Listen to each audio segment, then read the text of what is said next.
하이데베르그 요리문답 28주차 문답 함께 살펴보도록 하겠습니다. 먼저 문답 함께 읽겠습니다. 제75문 질문. 당신이 십자가에서 완수된 그리스도의 단번의 희생과 그의 모든 유익에 참여자가 됨을 주님의 만찬에서 당신은 어떻게 설득되고 확신합니까? 답.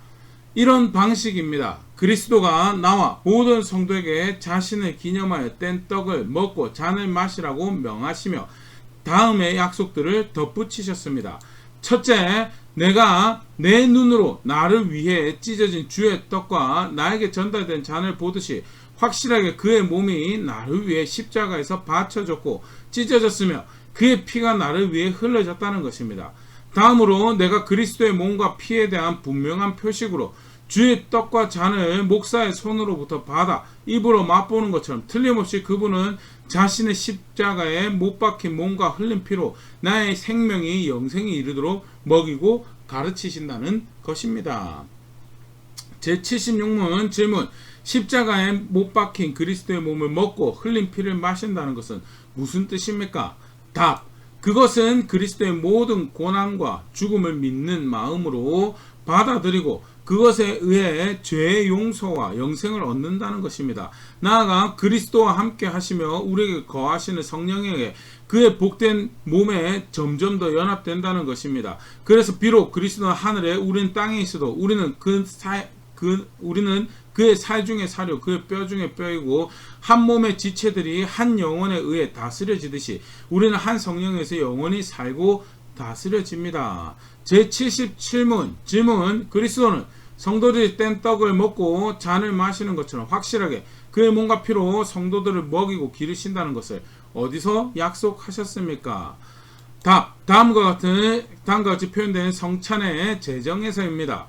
내가 너에게 전한 것은 주께 받은 것이니 곧 주 예수께서 잡히시던 밤에 떡을 가지사 축사하시고 떼어 이르시되 이것은 너희를 위하는 내 몸이니 이것을 행하여 나를 기념하라 하시고 식후에 또한 그와 같이 잔을 가지시고 이르시되 이 잔은 내 피로 세운 새 언약이니 이것을 행하여 마실 때마다 나를 기념하라 하셨으니 너희가 이 떡을 먹으며 이 잔을 마실 때마다 주의 죽으심을 그가 오실 때까지 전하는 것이니라. 이 약속은 거룩한 사도 바울에 의하여 다음과 같이 반복됩니다. 우리가 축복하는 바 축복의 잔은 그리스도의 피에 참여함이 아니며 우리가 떼는 떡은 그리스도의 몸에 참여함이 아니냐.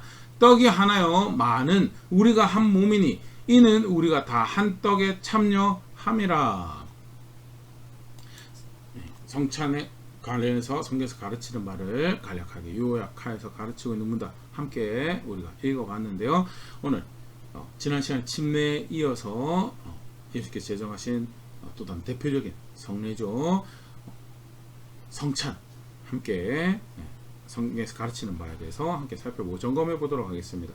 먼저 성경에서 성찬을 뭐라고 하던가 라고 할 때 고린도서 12장 20절입니다. 그런즉 너희가 함께 모여 주의 만찬을 먹을 수 없으니 라면서 주의 만찬이라고 불려지고 있더라라는 것에서 주의 만찬이라고 불려지고 있대. 그래서 영어로는 Lord's Supper라고 주의 만찬이라고 그렇게 표기를 하죠. 또 다른 성경적 표현을 보면 누가복음 22장 17절입니다.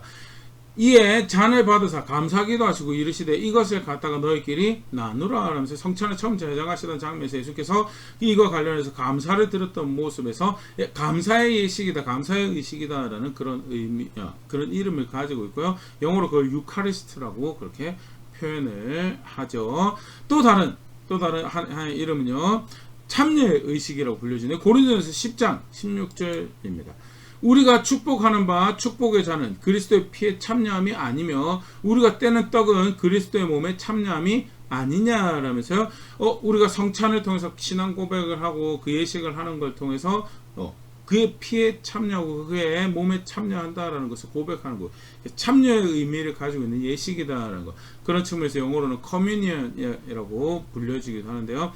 사실 이런 식으로 성경에서 표현이 사용되어졌구나라고 그렇게만 생각할 수도 있겠지만요. 실제로 사실 이제 우리가 이것을 성찬을 행할 때 이 무슨 의미를 담고 있어야 되는 것도 잘 보여주는 그런 이름들이거든요. 먼저는 주의 예식이죠. 주의 만찬이고. 쉽게 말해서 내가 제정한 것이 아니고 어떤 이후에 열심히 있는 어떤 한 개인에 의해서 만들어진 예식이 아니라 하나님의 아들이신 예수님에 의해서 만들어진 예식이고, 그렇기 때문에 의미를 부여하는 것도 그렇고 우리가 사용하는 것도 그렇고 예수님이 만드신 그대로 사용하는 것이, 그것이 가장 부합하는 모습, 주의 만찬이다라는 거. 아울러서 감사의 예식이죠. 기억해야 돼. 감사의 제목들을, 은혜들을 기억해야 될 것을 기억하고 기념하며 감사하는 예식. 그래서 그 자리는 감격이 있고 감사가 있는 예식이어야 되고, 아울러서 내가 그의 피에 참여하고 그의 몸에 참여하는 충성과 헌신이 고백되어지는 그런 예식이 되어야 되는 것이, 그게 성경에서 그 이름에서 확인해 볼 수 있는 성찬의 의미죠. 계속 간단하게 살펴보도록 하겠습니다. 그 다음에 기본적인 성찬의 내용이, 구성이 어떻게 되느냐라고 할 때 고린도전서 11장 26절입니다. 너희가 이 떡을 먹으며 이 잔을 마실 때마다 주의 죽으심을 그가 오실 때까지 전하는 것이니라 하면서, 기본적인 이 성찬의 구성은요, 예수님의 십자가에 달리신 몸을 상징하는 떡을, 빵을 취하고요, 그리고 그의 흘리신 피를 상징하는, 쉽게 말해서 떡과 잔이 따로따로 설명되긴 하지만 기본적으로 예수님 십자가의 사역을 상징하는 기물들을 취하며 은혜에 감사하고 참여를 고백하는 그런 그 내용을 가지고 있죠. 실제로 정황을 볼 때 고린도전서 11장 21절 같은 거 보면요, 이는 먹을 때 각각 자기의 만찬을 먼저 갖다 먹으므로 어떤 사람은 시장하고 어떤 사람은 취함이라 하면서요, 실제 식사를 하는 중에 성찬을 하는 그런 모습을 보일 수가 있고요. 어떤 사람이 무분별하게 자기 먹고 싶은 대로 다 먹고 심지어는 취하기까지 하면서 그렇게 자기가 미련하게 먹고, 그러면서 그 다음 사람들에 대한 배려가 없는, 본인이 즐기고 싶은 대로 다 즐겼어요. 본인도 감동받고 뭐 그런 게 있었겠죠. 그런데 배도 부르고 감동도 받고 하는데 그런 중에 정말 몸에 참여하는 것은 고려를 하지 않았으나, 결국 사실 고린도전서 11장에 강조하고 있는 것은 몸을 분별하는 그런 결과가 나오는 모습을 보일 수가 있고요. 실제로 식사와 더불어서 함께 예식이 진행되어졌던 정황들도 볼 수 있다는 거. 또 다른 하나를 보면요, 사도행전 2장 42절 말씀입니다. 그들이 사도의 가르침을 받아 서로 교제하고 떡을 떼며 오로지 기도하기를 힘쓰니라. 떡을 떼었다는 표현으로 소개되어 주고 있는데요, 사도행전 2장의 경우는 예루살렘 교회가 오순절 사건 이후에 처음 세워졌던 그런 모습이죠. 그래서 모이고 사도의 가르침을 받고 교제하고 그 가운데 공동체로 함께 이 예식을 가졌던 정황들도 보일 수가 있죠. 사도행전 2장 46절입니다. 날마다 마음을 같이하여 성전에 모이기를 힘쓰고 집에서 떡을 떼며 기쁨과 순전한 마음으로 음식을 먹고, 모이고 떡을 떼고 함께 교제하는 시간들이 있었던 정황들이 예루살렘 교회 모습에서 표현되어지면서, 여기서 마찬가지로 떡을 뗀다는 것으로 성찬이 표현되어지고 있고요. 대표적인 모습을 볼 수 있죠. 모여서 하던 예식이다. 골방에서 혼자 은혜 기억하고 감사하고 헌신하는 그런 예식이 아니고요, 모여서 아까도 얘기했던 고린도전서 11장에 몸을 분별하는 그런 예식이었다. 공동체적인, 침례도 사실 증인들이 있어서 그 고백을 받으며 또 예식을 통해서 자신의 신앙을 다시 확인하는 그런 자리가 돼. 공동체적인 예식이 된다면요, 성찬도 마찬가지 공동체적인 예식이 되어지는 것이 실제 그 내용에서, 모습에서 볼 수 있다라는 것. 그러면 실제로 이것을 행하는 목적이 무엇인가라고 할 때 첫 번째 아주 대표적인 목적이죠. 예수님께서 그걸 하라고 하셨습니다. 그래서 예수님 말씀에 순종하는 거죠. 하라고 하셨는데 굳이 저는 그 예식 안 해도 될 것 같아요. 그거는 불순종이라서 이미 첫 다춤부터 잘못 깨운 거고.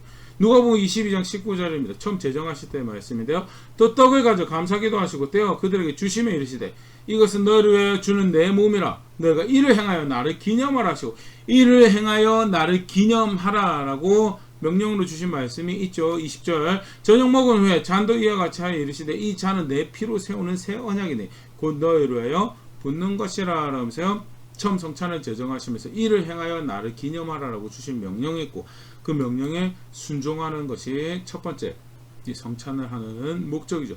두 번째는요, 아까도 감사의 예식이라는 측면이죠. 실제로 그것을 행하면서 우리를 위해서, 좀 전에 우리가 처음 제정하시는 말씀에서 본 것처럼요, 너희를 위해 주는 내 몸이다. 이 피로, 내가 흘린 이 피로 너와 하나님하고 사이에 새로운 관계가 만들, 새 언약을 세우는 피다라고 얘기했죠. 우리를 위해서 주신 은혜가 1차적으로 순종을 한다고 하지만 2차적으로는 받은 은혜를 기억하고 받은 사랑을 기억하는 시간, 무엇보다 그 은혜의 주인이신 예수님을 기억하는 예식이 성찬이죠. 로마서 5장 8절, 우리가 아직 죄인 되었을 때 그리스도께서 우리를 위하여 죽으심으로 하나님께서 우리에 대한 자기의 사랑을 확증하셨느니라. 하나님이 어떻게 우리를 사랑하셨고 하나님께서 우리를 어떻게 품으셨고 그의 아들 예수 그리스도가 어떻게 그의 말씀에 순종해서 우리에게 은혜를 베푸셨는지, 우리를 어떻게 품으셨는지를 다시 기억해내는 예식이, 그게 성찬이죠. 말씀에 순종하고 기억해야 될 사실에 대해서 기억해내고 감사하는 예식이 성찬이에요. 또 그 은혜로 인해서 주시는 현재 누리고 있는 은혜를 기억하는 거죠. 현재 누리고 있는 대표적인 몇 가지 보면요. 로마서 5장 10절입니다. 곧 우리가 원수 되었을 때 그의 아들의 죽으심으로 말미암아 하나님과 화목하게 되었은지요. 화목하게 된 자로서는 더욱 그의 살아나심으로 말미암아 구원을 받을 것이니라. 화목하게 돼. 원수된 자가 아니고 하나님을, 하늘의 하나님을, 그 거룩하신 하나님을 감히 아버지라고 부르며 간구할 수 있게 된 자리에 서게 되었다. 그게 과거에 그 사건이 발생할 때만 있었던 일이 아니죠. 오늘에게 주시는 일이죠. 그래서 원수가 아니라 더 이상 진노의 눈으로 바라보는 대상이 아니라 예수 그리스도 안에서 자녀로 보시고 그의 친백성으로 보시게 되는 그 일이 발생한 것이 현재 내가 그 은혜를 누리고 있는 자리고요. 내가 그 백성입니다라고 고백하고 그걸 다시 헤아려 보는 자리가 어디냐? 그게 성찬의 자리죠. 로마서 8장 16절 17절, 성령이 친히 우리의 영과 더불어 우리가 하나님의 자녀인 것을 증언하시나니. 17절, 자녀이면 또한 상속자 곧 하나님의 상속자요 그리스도와 함께한 상속자니 우리가 그와 함께 영광을 받게 하여 고난도 함께 받아야 할 것이니라. 그 어떤 자리보다도 예수님 안에서 우리가 하나님 나라의 유업이 있는, 상속이 있는 그런 백성이고 그런 자녀이구나라는 것을 헤아릴 수 있는 자리가 어디냐? 그게 성찬이죠. 그가 나를 위해서 피를 흘리시고 그가 나를 위해서 자신의 살을 찢어서 하나님과 새로운 관계를 만들고 그 안에서 내가 감히 하나님을 아버지라고 부르고, 단순히 아버지라고 부르고 끝나는 것이 아니죠. 그 안에서 아들이라고 여겨지는 그 자리가 유업이 있는 자리고 하나님 나라의 약속이, 상속이, 소망이 있는 자리인 것입니다. 오늘 내 살아가는 자리가 아무리 험난하다고 하지만 그리스도 안에서 이미 주시는 은혜, 그렇게 헤아려진 자리가 성찬을 하면서 기억해내는 모습이고, 그 은혜의 자리, 실제로 누리고 있는 은혜가 얼마나 큰가에 대해서 헤아리는 것이 성찬의 자리여야 된다는 것. 아울러서 에베소서 5장 29절 30절 말씀입니다. 누구든지 언제나 자기 육체를 미워하지 않고 오직 양육하여 보호하기를 그리스도께서 교회에게 함과 같이 하나니 우리는 그 몸의 지체임이라 하면서, 성찬의 땜에서 그 몸에 참여한다. 그 자리가 실제로는 어떤 은혜를 헤아려보는 자리인가? 29절 그렇게 해야죠. 양육하고 보호하기를, 그리스도께서 현재 교회를, 그 교회의 지체를, 성도를 양육하고 보호하시는 그 은혜가 헤아려지는 자리가 어디냐? 성찬의 자리고요. 그 몸에 참여한다는 것이, 그를 그렇게 믿는다라고 고백한 자리가 얼마나 영광스럽고 복되고 소망이 가득한 자리인지를 기억해내는 것이, 그게 또 성찬의 목적이죠. 말씀에 순종하고 받은 사랑과 은혜를 기억하고 은혜 주인을 기억하고 누리고 있는 현재의 은혜를 헤아려보는 자리가 그런 성찬의 자리다라. 앞으로 그래서 거기서 끝난 것이 아니라 은혜를 헤아리는 것이 끝나고 이제 참여한다는 것이 요구하는 모습이 있어요. 실제로 그래서 아까도 우리 살펴봤지만 화목해 된 자로서, 상속자가 된 자리로서, 양육받고 보호받는 자리, 그 인도하심 받는다는 자리에서 어떻게 살아야 되는가? 그 인도에 순종하는 자리에 살아야 되겠죠. 먼저는 예수님이 언제나 길이고 생명이고 진리다라는 것. 다양한 세상살이에서 다양한 길들이 있어요. 성공에 대한, 행복에 대한, 만족에 대한, 당장 맞닥뜨린 불편함과 갈등을 해결할 수 있는 다양한 길들이 이야기되어지는데, 아니, 예수님만 길이고 예수님만 생명이고 예수님만 진리다라는 것. 요한복음 14장 6절, 예수께서 이르시되 내가 곧 길이요 진리요 생명이니 나로 말미암지 않고는 아버지께로 올 자가 없느니라. 그게 참여한다라는 의미죠. 그와 함께 죽고 그와 함께 삽니다. 그와 함께 사는데 나는 내 길 만들어갑니다. 그런 신앙은 존재하지 않아요. 더더군다나 성찬을 참여하면서 실제적으로 그것이 상징하는 그 살과 피를 자신의 입으로 흡입하고 그것이 은혜를 상징하는 것뿐만 아니라 내가 참여자가 된다는 것을 고백하는 것이 자리이기 때문에, 더더군다나 내가 앞으로 무엇을 하며 살아야 될지에 대해서 헤아리고 기억해내야 되는 자리, 그의 지체로 그가 길이고 진리고 생명이다라는 것을 고백한 삶을 살아내야 된다는 것. 고린도서 7장 1절 말씀입니다. 그런즉 사랑하는 자들아 이 약속을 가진 우리는 하나님을 두려워하는 가운데서 거룩함을 온전히 이루고 육과 영의 온갖 더러운 곳에서 자신을 깨끗하게 하죠. 거룩하신 하나님의 아들의 지체가 된 자리에 살아가요. 그래서 무엇을 살아야 되냐? 하나님을 경외하는 가운데, 하나님을 두려워하는 가운데 거룩함을 온전히 이루는 그런 삶을 살기 위해서, 그게 내가 살아가야 될 모습은, 내가 그것을 위해서 내 자신을 드립니다라는 게 그게 참여한다라는 의미죠. 그걸 헤아려내는 자리가 무엇인가? 그게 성찬의 자리고요. 예수님 기억한다는 것은 그것을 단순히 은혜 기억하고 이렇게 나를 사랑하다니 놀랍습니다. 감동, 그것도 중요합니다. 그러나 그것만 한다면 반쪽짜리 한 거죠. 반쪽짜리 한 거고요. 실제로 그걸 그렇게 기억한다면 배신할 수 없는 은혜 주인이 존재해요. 그가 주신 은혜가 분명히 지목하고 내가 살아갈 방향, 그 수고해야 될 구체적인 모습들을 분명히 규정하고 있다라는 거.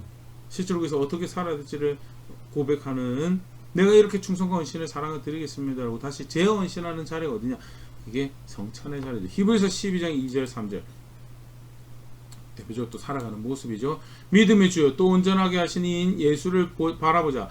그는 그 앞에 있는 기쁨을 위하여 십자가를 참으사 부끄러움을 개의치 아니하시더니 하나님 보좌 우편에 앉으셨느니라. 믿음의 주여 온전하게 하시는 예수를 바라보는, 기억하고 기념해내는 자리에 있는, 기억해내는 자리에 있는 거예요. 그는 어떤 분이셨는가? 십자가를 참으사 하나님 보좌 우편에 앉으신 분이시다라는 거, 그걸 기억해내는 거죠. 그게 사실 성찬의 첫 번째 모습이죠. 기억해내고 그걸 기억하고 감격하고 감사하는 거예요. 실제로 그렇다고 한다면 어떤 자리에 있는가? 3절 너희가 피곤하여 낙심하지 않게 죄인들이 이같이 자기에게 거역한 일을 참으신 일을 싸워가야 될 거 싸워가야 됩니다. 대표적인 게 죄와 싸워가는 거죠. 부정하다라는 거, 하지 말아라고 하는 거, 그거 싸우고, 무엇이 하나님의 말씀의 질서 가운데 내가 해야 될 것인가, 그걸 살아내는 자리에, 그걸 위해서 내가 나를 드리겠습니다라고 제 헌신을 고백한 자리가 성찬이고, 그렇게 은혜를 아는 백성이 살아가야 되고 기억하고 헤아리며 내가 실제 그 일을 하겠습니다라고 고백하는 자리가 성찬의 자리여야 됩니다. 그걸 실제로 고린도서 11장 28절 29절 그렇게 바울이 가르치고 있죠. 사람이 자기를 살피고 그 후에 이 떡을 먹고 이 잔을 마실지니 주의 몸을 분별하지 못하고 먹고 마시는 자는 자기의 죄를 먹고 마시는 것이니라. 주의 몸을 분별하는 자리에 있는 것이, 그게 이 성찬에 참여하는 대표적인 자격 요건이죠. 주의 몸을 분별하는 것, 첫 번째는 나를 그 몸의 일원이 될 수 있도록 부르신 예수 그리스도를 기억해내고 내가 그 몸의 지체로서 바른 삶을 살아가고 있는가, 그걸 분별하는 게 주의 몸을 분별하는 1차적인 모습이죠. 두 번째는 그 몸의 일원된 다른 지체들을 살펴볼 수 있는 게 그게 주의 몸을 분별한 거죠. 자기 혼자만 몸의 지체가 아니에요. 요한일서 5장 1절 그죠? 진짜 하나님 사랑한다면, 진짜 예수님 사랑한다면 그가 낳은 또 다른 자들을 사랑한다. 쉽게 말해서 예수 그리스도 안에서 주 안에서 형제 자매된 성도들을, 교회를 사랑하는 자리에 있는 거, 그게 주의 몸을 분별하는 거고, 무질서를 행하고 교회 가르침에, 사도의 가르침에 따르지 않고서 성찬만 되면 행하고 있으면 구원받을 것처럼 이해하는 정말 잘못된 이해고요. 바울은 오히려 그거를 뭐라고 이야기하냐면 그건 자기 죄를 먹고 마시는 행위가 될 거다라고. 누가 진짜 진실되게 성찬에 참여하는 사람이 되는 것인가? 몸을 분별하는, 자기가 주의 몸으로서 개인적인 분별이 있을 거고, 소속된 공동체 안에서 몸을 분별하는 것이 있을 거고, 그 두 가지가 조건에 충족한 사람이 이 성찬에 바르게 참여하는 모습이 된다는 것. 실제로 성찬은 그런 의미를 가지고 있고, 그래서 단순히 개인적으로 나 사랑받는다는 거 느끼고 싶어, 감동받고 싶어, 그 은혜 앞에서 좀 울고 싶어, 그러기 위해서, 자위하기 위해서 하는 예식이 절대 아니다라는 거예요. 물론 너무나 생생하게 은혜를 기억하는 자리가 되죠. 그래서 감격이고 감동이고 눈물도 흐를 수 있어요. 그러나 그것은 목적대로 충실하게 해가는 과정 가운데, 순종하는 과정 가운데 누리게 하시는 은혜고요. 실제로 그런 감동 있고 감격이 있었다면 그 다음에 동시에 그 살과 피를 취하는, 그 참여한다는 고백이 의미한 바가 뭐냐? 그의 지체로서 머리에 머리에 연결되어 있는 이론으로서 내가 앞으로 살아갈 것입니다라고 충성과 헌신을 고백하고, 그렇게 거룩함을 향해서 싸워야 될 것을 싸워내는 자리에 내가 있겠습니다라고 다시 재헌신하고 결단하는 자리가, 그게 성찬이고, 그게 몸을 분별하는 자리죠. 내가 이 전에 살았던 모습이 잘못됐고 내가 돌이키겠습니다. 그런 실제적인 헌신이 만들어지고 회개가 만들어지는 자리가 어디냐? 그게 성찬이고요. 그래서 성찬을 보고 신앙 선배들 뭐라고 했냐? 성도의 거룩함, 교회의 거룩함이 회복되어지는 시간이다라고 그렇게 이야기를 한 게 그런 목적이죠. 그게 뭔가 물론 예수님께서 제정하시고 하나님의 영이 역사하셔서 신비로운 일들이 일어나는 자리죠. 그런데 이미 그 기억하고 방향을 바로잡는 그 목적에 부합한 제대로 된 성찬을 한다는 사실 자체만으로도 실제로 그것이 거룩함을 향한 촉진제가 되고 분명한 도전이 되는 그 예식은 그게 성찬이다. 성찬, 성경에서 가르쳐 다음 주도 계속 우리 성찬에 대해서 조금 더 살펴볼 텐데요. 그러니까 기본적인 이해를 함께 살펴봤는데요. 예수 이걸로 나를 기념하라고 나를 기억하라고 가르쳐 주신 정말 놀라운 예식의 성찬이죠. 기억해야 돼. 은혜의 주인을 기억하고 베푸신 사랑과 은혜를 기억하는 것. 너무 놀라운 시간이고 아울러서 그것을 제대로 기억해낸다는 것은 그래서 내가 무엇을 위해서 살아가야 되는지 압니다라고, 내가 어디다 충성을 들고 사랑을 드려야 되는지 압니다라고, 나는 그 몸의 일원입니다라고 그걸 다시 고백하고 헌신하고 하는 그런 고백이 뜻대로 수밖에 없는 예식이 성찬. 그게 성찬을 제대로 하는 거죠. 바르게 하는, 주신 대로 목적대로 바르게 순종하는 모습. 나의 성찬은 어떠했었던가 다시 한번 기억해 볼 수 있으면 좋을 것 같고요. 근데 사실 이게 이렇게 몸을 분별한다는 거 성찬에만 국한된 게 아니에요. 실제로 이 의식은 매일매일의 삶을 실제로 그런 자리에 살아갈 수 있도록 도전하는, 성찬뿐만 아니라 나의 신앙, 내 삶에서 순간순간 고백되는 나의 신앙은 무엇을 고백하고 있던가, 과연 그 머리에 연결되어 있는 지체로서, 그래서 머리의 의지를 머리의 뜻을 구현하는 자리에서 예수님 기뻐하시는 것들을 거룩하신 백성으로 살아야 될 선택들을 만들어가고 있었던가, 그렇게 내가 몸을 분별하는 자리에 있었던가, 정직하게 한번 돌아볼 수 있으면 좋을 것 같고요. 은혜가 이끌어가는 자리가 분명히 있더라. 그 사랑이 이끌어가는 자리가 있고, 그 감격이, 그 소망이 이끌어가는 자리, 규정하시는 신앙이 있더라. 겸손하게 배워가고 익혀가면서 내가 나의 구원을 압니다. 그 구원의 주인을 압니다. 실제로 고백하는 자리에는 그런 제가 될 수 있으면 좋을 것 같고, 그렇게 함께 성숙해져가는 우리 교회 될 수 있으면 좋을 것 같습니다.